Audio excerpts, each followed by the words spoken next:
Hello once again. Glad to come to you from Lewisville, Texas. As y'all have seen on videos in the past, we do a lot of residential work, sprinkler repair, installation, and drainage work as well. But today I want to bring you out here to Lewisville. We're at a distribution center, or going to be a distribution center. It's been purchased and renovated now. As you can see, it's a mess. There's a lot of contractors out here doing electrical, plumbing, roofing, concrete, all kind of things going on. And we're part of that doing the sprinkler install. Basically, it's a renovation of the sprinkler. The old system has been torn out, as you can see, for the most part, with all the work going on. We're coming back and putting it in, and also be landscaping.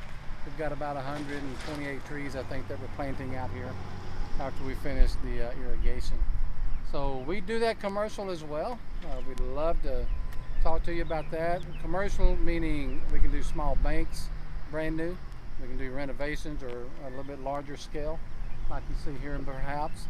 That include everything from the sleeving going underneath the concrete to redesigning the system and the landscape as well. So whether it's small on a Montessori school bank type level, or something of a renovation like this, or a larger scale brand new install, just know that we can also do the commercial work for you as well. Look forward to talking to you. Thanks.